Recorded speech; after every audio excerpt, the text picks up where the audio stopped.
friend reminded me, he was like, hey man, you're never going to be as young as you are today. You need to do the hard one. And I did. And I'm so glad I did, you know?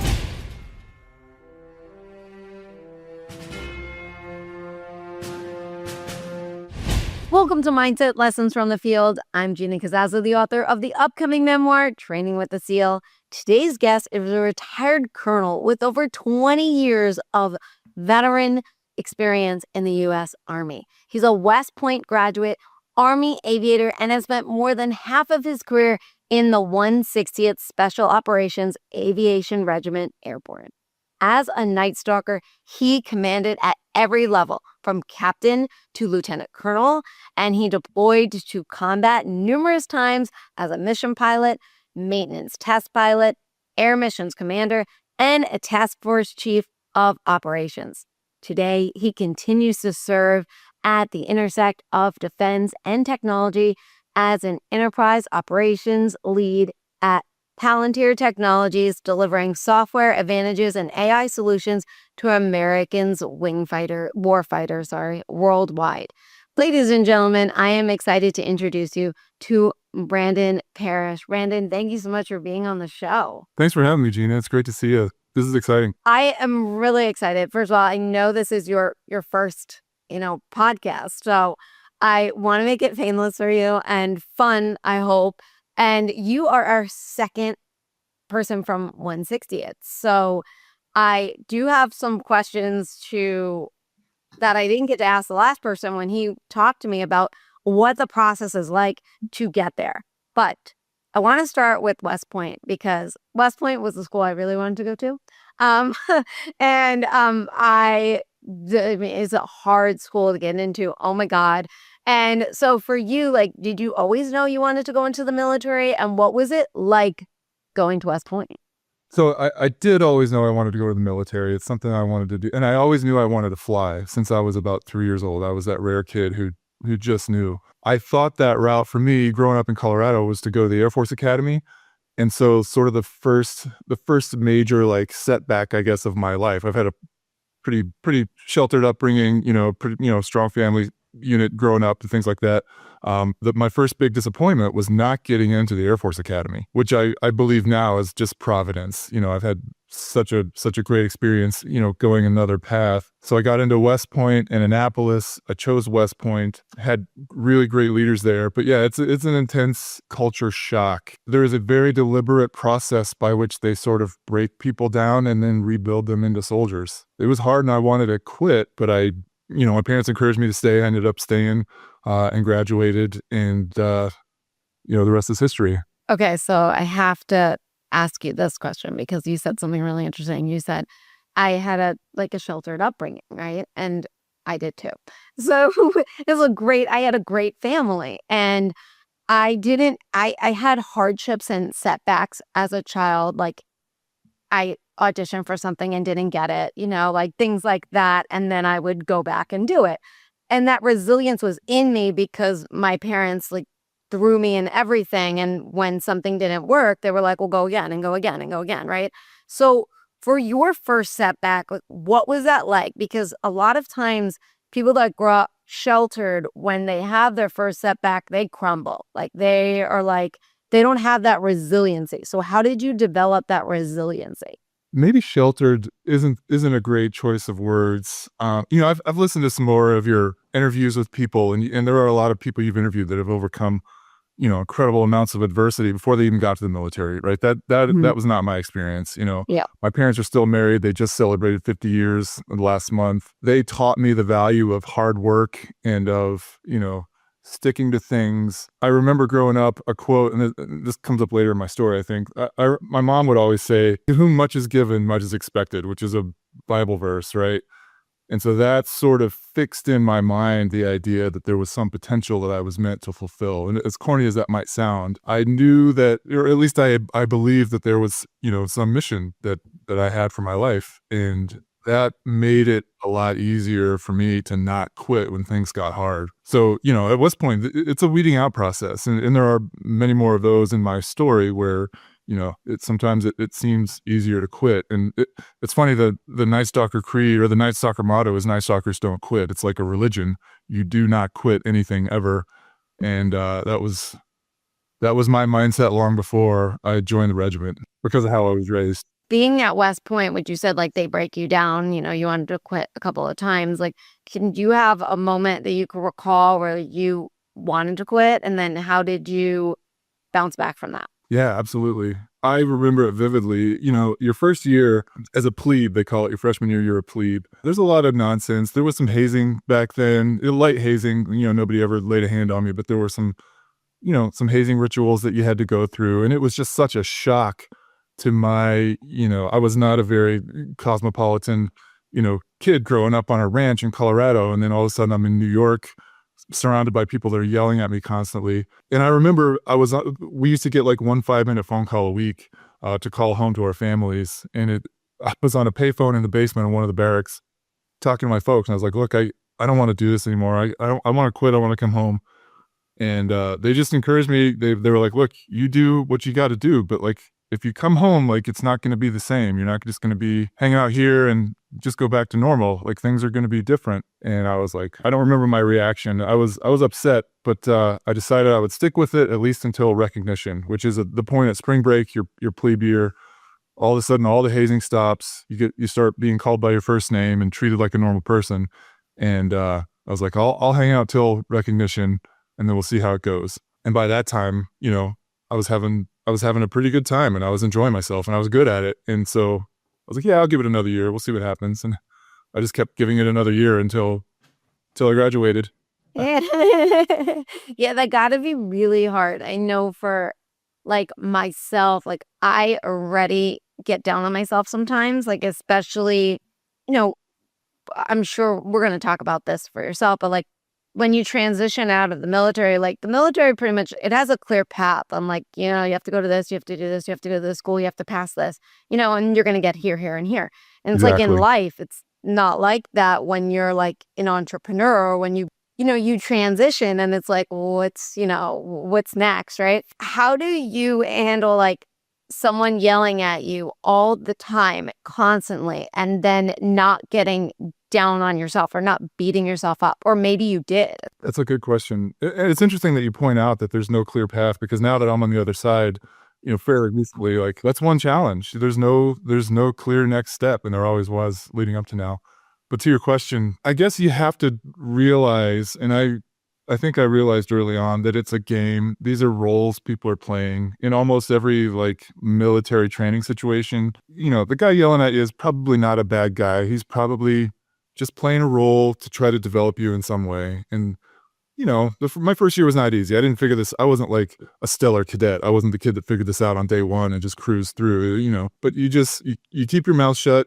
You take it, and then you kind of just realize that they're playing a role. And I went on to play the same role, to my eternal shame.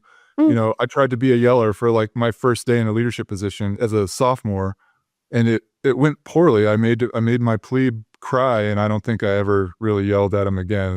That was not my style. I just learned you got to be yourself. Yeah. So what was then next? Like after West Point, what was the next step? I knew I wanted to be an aviator. I was lucky to branch aviation my senior year, where you select what branch you go to in the military based on your class rank. I was lucky enough to get a slot in aviation, despite being way too tall to be a helicopter pilot, which is another story. A wink and a smile got me through that first flight physical. I moved down to Fort Rucker, Alabama, which is where Rotary Wing Flight School is for the Army. Because I was so tall, I got to take a non-traditional path through flight school. I got to fly the UH-1 Huey, which is the old Vietnam warbird, where almost all of my classmates ended up flying a different aircraft. And the Huey it's like the Harley Davidson of helicopters. It was really, really fun. I graduated flight school after a little over a year, probably 15 months, down at Fort Rucker, now Fort Novosel. They've changed the name. I PCS to Germany. I was in the first class to graduate flight school after 9/11. I joined a peacetime army. 10 days after 9/11, I pinned on my wings and started packing up to move. So my experience was very different than what I expected. I lived in Heidelberg, Germany, which is my favorite city in the world now. It's a college town. There's a huge, like, ancient castle there. Wow. I lived right across the river, with the view of the old city and the castle. And I was really enjoying my life. We were flying VIPs around Europe. I selected Blackhawks, the UH-60 in flight school. So I'm a Black Hawk pilot in Germany. Meanwhile, all of my friends and classmates had gone to these combat aviation brigades elsewhere in the Army, all of whom were laser focused on Afghanistan. And then within a year or two, they became focused on Iraq. I'm in this non-deployable VIP unit in Germany, and I'm getting emails from friends and family back home who don't really understand the military. All my friends are deploying, going into combat, getting their patches and everything. And I'm drinking beer on a riverside and getting these emails saying, hey, I hope the sandstorms aren't too bad and hope you're staying safe over there. I was enjoying myself, but there's a little bit of shame involved in that. I remember hearing about the 160th as a cadet a couple of times. I had an instructor, every now and then the instructors would just take a day off and tell you war stories. And I had an instructor that had done some training with the regiment, and he just spoke of these guys with such reverence and was talking about their skill. And that sort of planted a seed. Another memory is Army-Navy week. Army-Navy is a huge deal. It's like the most important college football game, arguably, every year. And so there's a big ramp up, a big celebration in the week leading up to it. One time they did this corny skit. We were out on the football field. There's this corny skit where the Army mascot is a guy in a mule suit, gets, captured by bad guys and put inside this cage. West Point sits up on a cliff over the Hudson River. Before you knew it, we didn't know this was coming. And then all of a sudden, almost instantly, there's a blacked out Chinook hovering over the field. Guys are roping out of it. They cut the cage that this mascot was in, and they stabo him out. Like they hooked him to a line and then just flew away. And the Chinook is a massive aircraft. You can see it. You can see it here in my background. Like it's huge. It's the size of a school bus. It's really loud. But they had come, I assume, below the cliff line, so the noise didn't really carry. And then they just popped over the field. And there were Rangers all around with dune buggies, and they're firing blanks out of their machine guns and all this stuff. And I think that was the moment. I was like, that's what I'm gonna do. Like I knew that was my thing, my adventure. And as corny as it sounds, if that was a recruiting effort, boy, it worked. Yeah. Fast forward back to Germany. I got this shame. The war had started. I volunteered to go with my current unit when OIF started. We invaded Iraq. We self-deployed. I took a platoon of guys and we were attached to another unit. 2-1 Aviation was the unit. And we were supposed to go through Turkey into northern Iraq for the initial invasion. Because we self-deployed, we stopped in Camp Bonsteel, Kosovo, and we were waiting for Turkey to open up their airspace and allow us to go through there, which never happened. So we ended up just sitting around in Kosovo for a month after the invasion. And then we turned around and went home. We got orders to return to Germany. And I said, this is not my calling. Like, this is not what I want to do. I decided that if in a couple of years I wasn't in the 160th, I would probably get out of the Army. So the day I made captain, I mailed off my application. And a couple months later, I heard back. They're like, your packet review went well, and we would like you to come to Fort Campbell for an assessment. And so that was the next step. Did you feel that going to West Point prepared you for what you face at 160th? And I only say that because our 160th guest on the show mentioned they're screaming in your face constantly. It's a very, very stressful environment. And you just told me at West Point, that's what they were doing the first year. So what was your experience? And did that prepare you? And also, did you know that going into it? Did you know it was going to be like that? I saw that interview, and I have to give you the caveat that the officer experience is much different than the enlisted experience.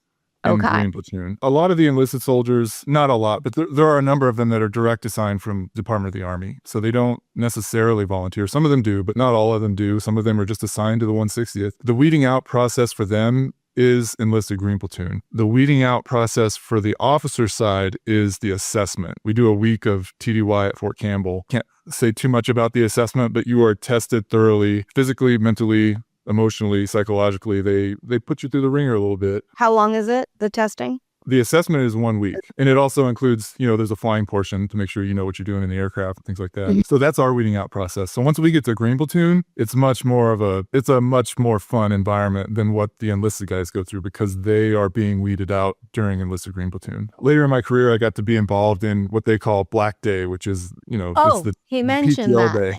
Yeah, he mentioned that day. For that week that you were there, that week where you're like, I have to get through this week. Was there ever a moment where you were like, I don't know if I could keep doing this? There were moments where I was sure I was going to fail. And like everyone knows going in that you can't quit. Like night stalkers don't quit, right? Like if you quit anything, you don't have a chance of ever serving in that unit again. And so I knew I had to at least get to the end. There were a lot of moments where I was like, yeah, I'm not going to pass this check ride. I don't think I could do any more pull-ups than this, things like that. It's a well-run assessment course where they really get to the heart of like who you are as a person. Does this person have grit? How do they react, under pressure? How do they react when faced with failure? There's a lot of, I can't tell you a ton of detail about it, but they are very effective at weeding out people who maybe want to come for the wrong reasons or who won't perform once they get to the unit. And somehow I slipped through the cracks and made it. For yourself, like after you made it through. Let's talk about now like this moment of like, this part of your career, because this is half of your career, right? Sure. Is 160th. What was it like for you in the very beginning versus like where you ended up? Because, and for those that didn't hear the Night Stalker interview that we had prior, with the other guest on the show, John Hamilton, it's a very stressful environment. Like, and there's a lot of different factors that can just happen. So was there ever, especially in the beginning, like a shocking moment for you or a shocking lesson that you had to experience in the 160th? I don't recall ever being shocked because the training is so valuable. Green Platoon, for me, lasted about a year. You do a combat skills phase, which is pretty similar to the combat skills the enlisted Green Platoon goes through. But then you go into aircraft qualifications and you train in every environment. We did desert mountain training. We did aerial refueling, which no one else in the Army can do. They're not equipped for it. We did, deck landings and over water stuff. And the training was to the level that you're sort of mentally prepared for almost anything that can come up. Like the goal is to spit out Green Platoon graduates that can deploy the next day and be productive members of the team and fly those missions. And I think they were pretty successful. I don't think there were any real shocks. Like you always wonder if you have what it takes, even though you're trained, like your first combat mission is still hair raising, but I don't remember ever being shocked or feeling unprepared outside that first mission. Like after that, you kind of just fall into a groove and you do it so much. Like we're hitting targets every night, sometimes multiple targets every night. And it just becomes, it sounds absurd to say this, but it becomes routine. We were doing like absurdly complicated and dangerous things every single night. And it just became routine. I'm going to segue then to later. And, as you were Air Mission Commander, Task Force Chief. And I want to talk about then, it's different when it's you, right? When it's like your self-doubt or your fears or anything like that. But then when you have to focus on the team, I mean, their lives are, in your hands essentially, right? Where like you feel responsible for them. How do you mentally and I get it, like you're trained, right? And like we're in these situations, but also there is a huge responsibility of these lives are in my hands. We're doing these dangerous things. How do you cope with that level of responsibility? First of all, it was never just me. The structure of the teams was such that, the flight lead, who's almost always a warrant officer, those guys took a great amount of that pressure on themselves. And they're really the experts. Officers tend to pass through the regiment while warrant officers a lot of times stay there forever for their entire career. And so those guys are such a fountain of knowledge and experience that they took on a great deal of that burden to share with the Air Mission Commanders. Everybody there, but especially those flight leads that were mentors to me, were such high caliber dudes that made it quite a bit easier. The personal danger, at least in my case, you kind of just deal with that ahead of time. I didn't think too much about that when I was in, the situations where the danger would come up. You kind of deal with it ahead of time. You're like, I volunteered for this. I asked to be here.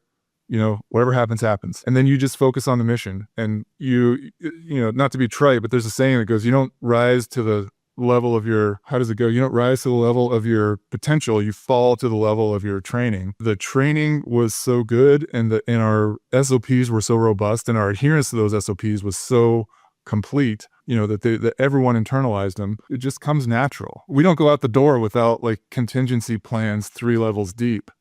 Mm-hmm. And so like everybody kind of knew. We do good rehearsals. We talk about everything that's going to happen ahead of time. Your question is, how did I personally deal with it? You trust the guys who are there with you. Like these are the most qualified aviators in the Army, and the ground forces we support are the most qualified, deadliest people in the world. If something goes wrong, we're coming for them or they're coming for us. You know that going in. Did the mindset at all shift for you when you became a husband and a father? Oh, absolutely. It's Yeah, like, absolutely. 100% it shifted. let's talk about that. Like how did that shift for you? Yeah. So I met my wife around the same time that I got to Green Platoon. She's a strong, independent woman. Like I didn't worry about her too much. I knew she would be fine. She's a professional. I knew she would be fine if anything happened to me. We waited a few years to have kids. Once we had kids, that's when things sort of changed. That's when it stopped being quite as fun. I think I deployed twice after my oldest was born. One of those was a flying rotation. The other one, I think I was the S3 or Chief of Operations for the task force, which is significantly less, physical danger. That also happened to align with the time in my career where in the 160th, I was kind of running out of jobs to do as a major. I'd already done the ones I needed to do to get promoted. And there was another goal I had in mind in my career that I was running out of time to go accomplish. So it just worked out. I didn't have to deploy much after I had kids. And shortly after that, I left to go to grad school and then teach at West Point. I was very lucky. There are other guys who spend, their whole lives in the regiment, their whole careers in the regiment with kids, with families. I know guys whose kids went all the way through school and graduated while they were, line pilots deploying 2, 3, 4 times a year, especially during the GWAT. I mean, their families sacrificed so much. It's really amazing. I would love to introduce you to some of them so you can talk to them about it, Yeah, it's definitely, it's a different ball game when it's just you, right? And then it's a totally different ball game when you're married or when you have kids. That's, because they're so young, and it's, that is mentally draining, and that's mentally tough, and you have to push them aside for a bit while you make it home. You get that mission done to make it home. So, and I want to talk about, like, we talked about how Night Stalkers, they're constantly facing threats. Environment also, there are some times where there's environment, weather, like natural, things that occur that are out of your control, right? How do you develop an adaptability to face unpredictable challenges? And do you have a story that you could share where you had to face that unpredictable challenge? I probably have a couple, and I don't want to beat a dead horse, but it all falls back to contingency plans and knowing that you're surrounded by the best in the world. The enemy always gets a vote, right? And another cliche that we use. There are also other unpredictable things, like a really small one I remember from one of my very first rotations. We're under immense pressure to get to the target on time. That's part of the creed. Plus, we can hit any target anywhere, arriving time on target plus or minus 30 seconds. That's the Night Stalker guarantee, right? And that was a different standard than the rest of the Army. Yeah, that's better than Amazon 2-day. Exactly. Yeah. And because of that, any little thing can throw you off your timeline. I remember one night the flight lead, had a problem with his mic, or, there's something in his helmet, like some connection wasn't working right. And a little thing like that can make you late to the target. And hitting the target on time, no matter the circumstance, no matter the enemy situation or the weather, is part of our religion as Night Stalkers. And a little thing like that could disrupt the whole mission. And so, but fortunately, we're surrounded by the best in the world. So like our ALSI guy, our life support equipment guy, just ran up there, fixed something really quick, and off we took. I don't feel like I'm answering your question in a really great way. How do we deal with it? It's funny that you say this because I'm starting a new company and we're launching technically we're launching like end of November, but like it's official, like a soft launch, and then the main launch. And I'm working with my brother, who is the type of person that does not take no for an answer, right? Where like if they tell us they can't ship it at this price, my brother's like, we ship it at that, like we can figure it out, right? And he's like, if they're telling us they can't use the fabric to make it ground. He's like, no, they can use the fabric. Like, he's that type of guy. And it's funny that you say that because I couldn't even imagine like being able to, that's just one person, right? Where most people in life are just like, oh, okay, we can't use that fabric. Okay, like no problem. And he's just like, no, and it's interesting because you're surrounded by all those guys. Like, it's like you make it happen. Like, it's just like 30 seconds. We're going to do it. I need to know, I'm going to be jumping the gun a minute because this is, I think, really important for the civilians listening to the show. How does being surrounded by guys like that translate to then civilian life and the people that now you work with on an everyday basis? We used to laugh that we are all just different versions of the same guy. I don't mean to be so gender specific. When I was flying there, it was all of the pilots were men. Now they have female Night Stalker pilots who are doing great. They have female Night Stalker commanders. But forgive me for using the term guys. But yeah, it's a learning curve. Like, now that there are two big shifts between being a Night Stalker and being an Army guy and then being a civilian. The one is I no longer have rank, and the other one is I can't use the same vocabulary and intonation that I would as a Night Stalker. These are all guys who are just like me, so you can talk to them like this, give them the knife hand. This is what's going to happen. I need you to do this, and they'll go do it. And they talk to me too. It's a fairly flat culture where, like, experience trumps rank most of the time. So if a CW5 says, "Hey sir, I need you to go do this," I'm like, "Roger that. I'm going to do it." Now I have to lead with influence rather than authority. I'm in a unique position because you mentioned that I work for Palantir, which is, in my opinion, it's a special company because it's full of Palantir is equally good at screening for talent. I've made a wildly successful career for myself, both in and out of the military, out of being the dumbest guy in every room.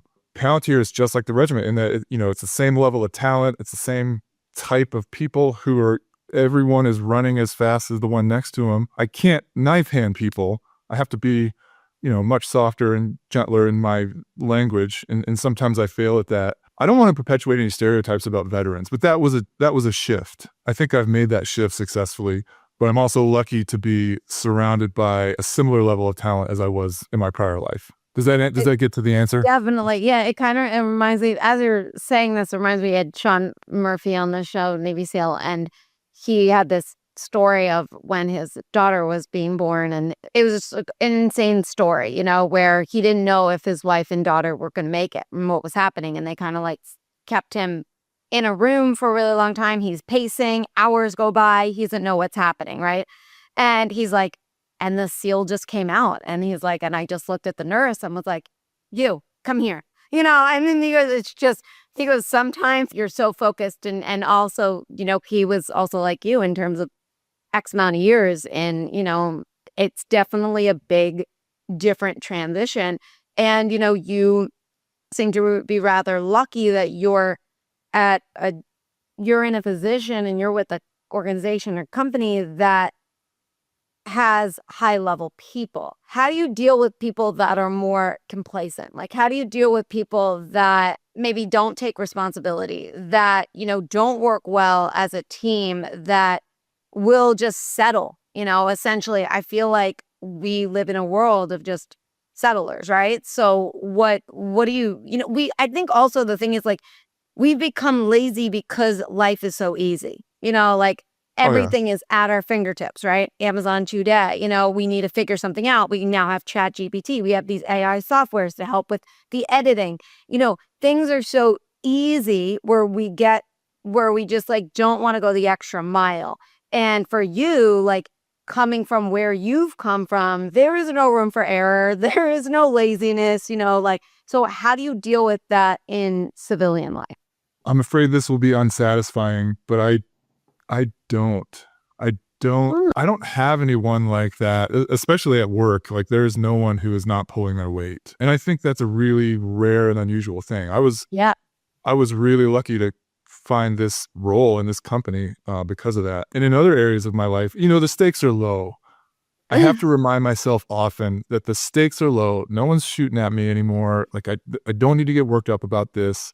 I don't need to go yell at anyone. I can imagine, the story you told about the SEAL whose wife's and baby's life were in danger. Like the stakes are very high, and I probably would have done the same thing. I probably would have, some old habits would have come out in me. Now it's much more like I can avoid people who aren't pulling their weight because I don't have to work with them. Everyone at work is, super high talent and high drive and high grit. And in other areas of my life, I just avoid that sort of thing because it brings out qualities in me that I don't really like. They're not really appropriate for this phase of my life, So let me ask you this question, because I do this thing with myself where I assess me, especially when I'm with my family, because they bring out the worst in you because they know you so well and you know them so well. It's just, I always find it the best training. Okay. And that's how I look at it. So me and my family, we live like 3,000 miles away from each other, but we see each other quite frequently. My family thinks I live next door, where they're like, come over tomorrow. And I'm just like, okay. And then I'm on a plane and I'm seeing them, and it's just kind of nuts. But I love it because when I leave with them, I always assess, okay, like I got very defensive when they criticized me, right? Do I get defensive with other people? My family likes to say, when I speak, sometimes I come off very intense, right? And then it becomes cognizant for me, like in the real world without them, right? And I can be more aware of it and then go back to training. I mean, that's all training, right? And then go back to them to put it to the test and be like, okay, like if they don't say anything about my abruptness, like, then when we finish, I'm like, how was them? Like I reassess everything.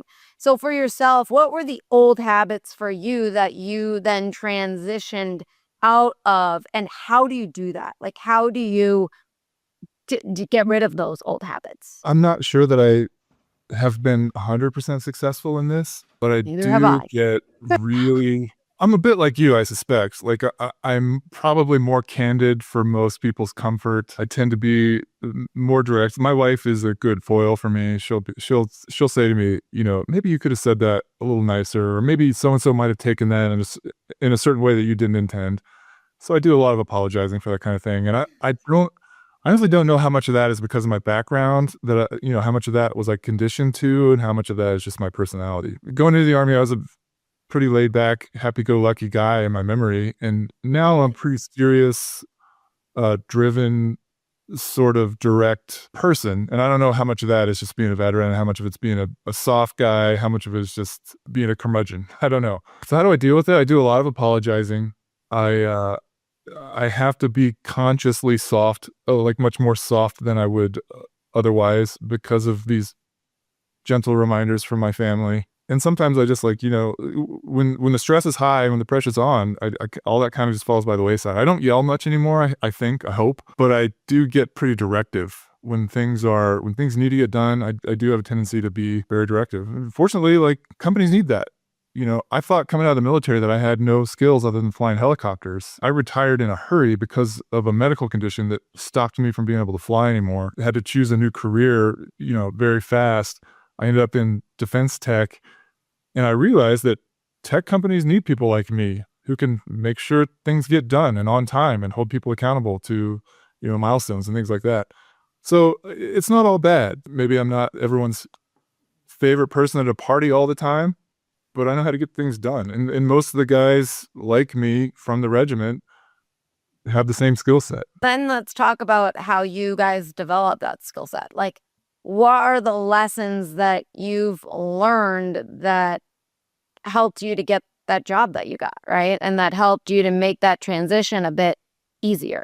We talked about SOPs, standard operating procedures, systems and processes. There's a level of productivity that you can't achieve without a certain amount of process, especially in tech and software. Like a lot of software engineers are artists. They don't always appreciate process, but I think they see the value in it. And so, somebody like me, the 160th runs on SOPs. It's not strict adherence to them that matters. It's knowing the intent and being able to execute and branch off of that when the situation arises, right? And I think that's been really valuable. A lot of what I do, especially early on, I joined my current team, in its pilot stage. where they were still building out process. And that's explicitly my job, is to build out process and, help them deal with bureaucracy so that they can just focus on being artists and writing code and doing cool stuff with software. And it just kind of comes naturally after years of doing that in the regiment. I would always tell guys, younger guys that came after me, I'd always say, like, hey, work yourself out of a job, which really means put enough thought and effort into the systems up front that you can take leave once in a while and the company doesn't fall apart, and the aircraft don't die. I kind of do the same thing here. I try to just, I try to set up systems that are self-serve, that people can follow with or without me, with or without my, physical help. Mm-hmm. And it seems to be valued. Another thing I wanted to ask, which I probably should have asked earlier, but we mentioned high stressful situations, the job that you have, the lives that are on the line, all that stuff. So what I want to know is, were there in trainings like techniques that they taught you to stay focused and stay calm, so that translate to anybody, like any one of us that's listening to the show can use or in their daily life? My mind goes to like breathing exercises and stuff like that. I don't recall ever learning any of that stuff in the regiment. Mostly it was about rehearsals. We would do all kinds of rehearsals. You're constantly training. If you're not deployed, you're training. You're flying, and we trained as we fought, right? We did aerial refueling stateside much more than we did in combat. You're constantly on the road. We had to stay current in every environment. We had to stay current on ships. We had to stay current in the dunker, which is a simulator that turns you upside down and dips you into the pool in a mock aircraft cockpit. We had to stay current in, all these different mission modes, all this different mission equipment that nobody else had. It's repetition and then rehearsals for missions. We would fly rehearsals. We would do, sort of chair rehearsals. Our mission briefs were a form of rehearsal. They were so thorough that everybody knew what they would do at every phase of the mission. So that's kind of how we stayed calm. Like I said, you fall to the level of your training. And the training that we did was so robust and the rehearsals were so thorough and so frequent that when things went wrong, everybody knew what to do. And things did go wrong sometimes. That's what I wanted to ask you. I want you to tell me when something went wrong, like, and how you because I want to also point out to people like listening to the show is like, and my family says this to me all the time. When I went to the civilian SEER program, they were like, "It's fake, like it's fake kidnapping, like you're safe, right?" Compared to like a real one, and my butt felt so real.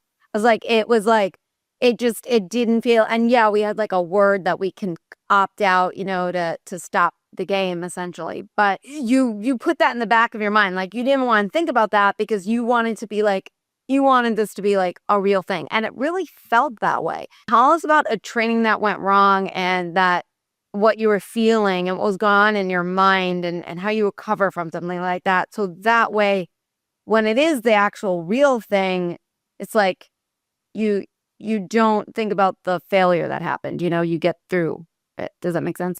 Like typically the training exercises always go right, but there are injects. The trainers a lot of times would give you unexpected contingencies. So we're flying the students do all the planning, they do the brief, they do all the rehearsals. We're out flying, and then all of a sudden we call it the white cell, the people who are like crafting the exercise.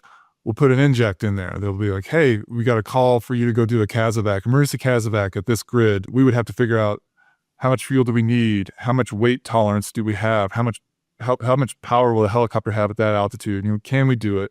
So there's a lot of math, and there's always an inject. There's always some contingency because that's real life. You get so used to things going wrong that you expect it, and it becomes routine. There are a handful of stories of things going wrong in real life then that we're able to handle quickly and professionally because we had done that level of training. I'd like to tell a story. I'm trying to think of one that won't be super upsetting. One in which no one died. I was a maintenance company commander for a while, but I still got to deploy as a line pilot with the flight companies during that time. I was on a rotator, a C-17, with a bunch of my maintenance guys and a fresh helicopter. We rotate our helicopters in and out of combat pretty frequently to take them home to do major maintenance on. We get to an outpost in Afghanistan, and my good buddy Mike was the officer in charge, air mission commander, who I was going to replace. And Mike was going to stay a couple days, get on the next flight home. A mission pops like an hour after we land. We're all groggy. We hadn't shook out our equipment yet.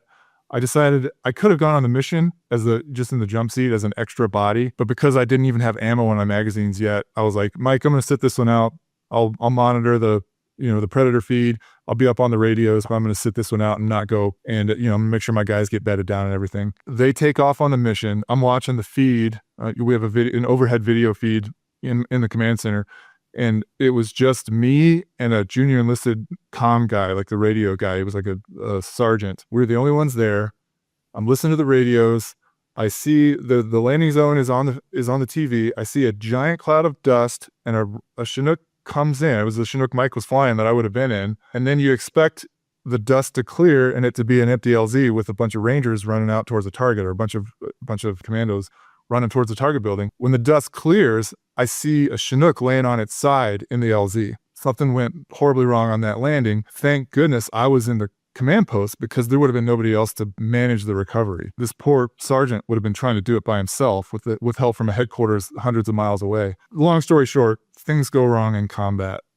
But we're trained for this kind of thing. We were able to coordinate a recovery. We called in some teammates to get the injured guys and distribute them to combat support hospitals in theater. They went to a bunch of different ones, and I was there to sort of keep track and make sure we knew where everyone was. The worst injury ended up being a TBI. The medic had a head injury.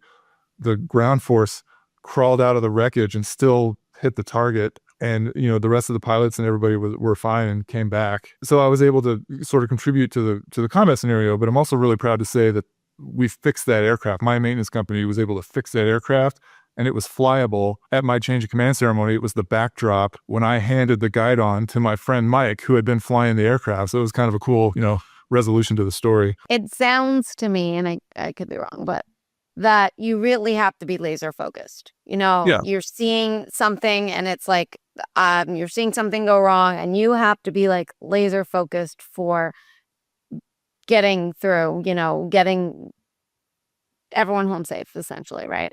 Yeah, So absolutely. what I want to know is, for someone like me who overthinks so much, always overthinking, how does one train, or how do they train you to be focused and not overthink and not think about everything else, but just, focus on this one specific thing? There is certainly a lot of compartmentalization that has to happen in aviation in general, right? You can't be distracted when you're flying an aircraft. You can't just pull over to the side of the road if something goes wrong, right? You've got to be laser focused. You've got to hear every noise and smell every weird smell and evaluate them. So I don't know that it's a trained skill. It's just that the situation becomes so consuming. It takes up so much space in your brain that you just kind of have to set everything else aside, or you're in a lot of risk of, an accident or something because of distraction. And it kind of goes back to your earlier question about how did I handle the responsibility? Like, that responsibility becomes so heavy that you really can't think about anything else when it's happening. I want to say something like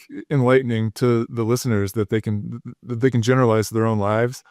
And I'm not sure I'm getting there. The thing is that essentially it's just, you have to be focused, right? And like, for me, as you're saying this too, I'm just thinking, I'm like, I wonder if he's a really good meditator, because it could just like, you just put things in the back of your mind and just like focus on that one. Like, I do this meditation in the morning, and I'm supposed to like close my eyes, look here, and picture the color green. I mean, it's an 11-minute meditation. Total, I must think of the color green 30 seconds in total, okay? And that's not a full run. It's like 1 second of green, and then my mind's gone, and then, another second of green, and then I come to my actual life and take this meditation out of the four walls. And you could only imagine, if I can barely do it in the four walls, what it's like in the real world, right? Especially when I'm running like a podcast, speakings, and a children's author, and then a new company. It's Starting like, a new company, yeah. like, what? And everyone's like, compartmentalize, and I'm just like, compartmentalize. I'm like, and I guess in a way, sometimes I'm just like, I'm always constantly like if I'm doing podcast, I'm like, podcast. Like, before this, I was editing a podcast. And I'm like, every once in a while, I just like wonder, or I'm like, oh, that email. And I'm like, and then I have to like constantly like be like, stop with the email. Like, just, we got 1 hour, like 1 hour. And so that's why I'm always like, as you're talking about what you have to do and what you do to like get things done, and then your transition to civilian life, and then the new career that you have, and also as a family man, it's just, I admire the whole compartmentalize. I'm not sure that I'm as good at it in my normal life as I am Yeah. at flying. I'm a horrible meditator. Mhm. I aspire to, pursue mindfulness and things like that. I'm not great at it. I'm constantly context shifting throughout the day at work. Yeah, so I'm not great at it. But Is it you hear hard people for you talk about. then? Like, is it hard for you to go from what you were so good at? I'm not saying you're not good now, but like what you were so good at and what your job was for 20 something years, right? To Mhm. then the civilian world where like you just said, like, I don't know how great I am at it these days, like, and like, does that frustrate you? How do you mentally um deal with it essentially? I have to get used to things not being perfect, not always being done on time. Hmm. Yeah, it's a challenge. The short answer is, yeah, it's definitely difficult. There are some ways in which I have to lower my standards, right? And that's kind of a dangerous trap to fall into when you're at a place like the 160th. You're surrounded by people who are performing at such a high level all the time. It causes your expectations of people to be maybe unreasonably high, and that's one thing that I notice. Like, sometimes I just have such high expectations of people that I'm always disappointed. I try really hard not to let that bleed over into my family life, and I think Hmm. I've succeeded there. But at work, somebody misses a deadline, like, I blow that out of proportion in my mind, and I'm like, "Oh, I can't believe it, like, this is so easy to do, like, just do it on time." But I really, I have to tell myself, people are human, people have other things going on. Do you feel like it's more like self-talk, or are you to calm yourself down to not get into that reaction mode? Because I am like, I feel the same way. I'm just like, especially when someone's like, they say they're gonna do something, and they don't Yeah, follow through on it, or like they don't show up on time. I'm just like, I just can't relate to those kind of people. And same. what, you missed a deadline? Like, I don't and you didn't even bother to share with me like, "Hey, you're going to be a little bit late." So, I have to constantly like breathe and like walk away for a hot second before I can then come at it like, "So tell me like what Yeah. made you miss this?" So, what do you do for yourself to not be a reactor and to not lead things into your family life, or to not react to people at work and then create that environment where people are just scared of you? It's funny that you say scared of me. I've been told I'm an intimidating presence because I have resting dude face, and I'm an enormous, human. I'm 6'7". So I try really hard not to be intimidating, but I think I am just naturally. But I also, like, I have to consciously take a beat when something like that happens. Mhm. Most of my interaction with my team is remote, so that really facilitates me being able to, like, think about a response. But when I'm in person, I just have to remember, like, calm, take a beat, like, think about, assume that they have noble intentions, and they always do. These are Brandon problems. These aren't, other people problems. But it's in the military, especially when all of your interactions are face to face, there were a lot of times where I would just, knife hand somebody, and there are a lot of relationships that I'm lucky to still have because I think my approach was probably too direct most of the time. Yeah. So, what lessons did you learn in your time as a soft guy help you with everyday challenges, and what do you think are something that we can also take with us to, get through our own challenges in our everyday life? I think there are probably 2 lessons that I took that I also try to, like, impart to my kids. The first one is discipline. Being disciplined in your daily life, it has compounding returns, right? In a work situation, having good discipline gives you freedom of maneuver. It earns people's trust. It gives you, you get less scrutiny. You have more freedom to to operate how you want to operate if you're disciplined. And also, there are life benefits, health benefits from being disciplined. So that's the first one. The second thing is just like when given a choice between two options, choose the hard option. Every good thing in my life is because of either providence or making a hard decision, making that decision to go to West Point, deciding to, apply to the 160th. Even in my professional life now, I had a couple of options for places to work after the military. And a friend reminded me, he was like, hey man, you're never going to be as young as you are today. You need to do the hard one. And I did. And I'm so glad I did.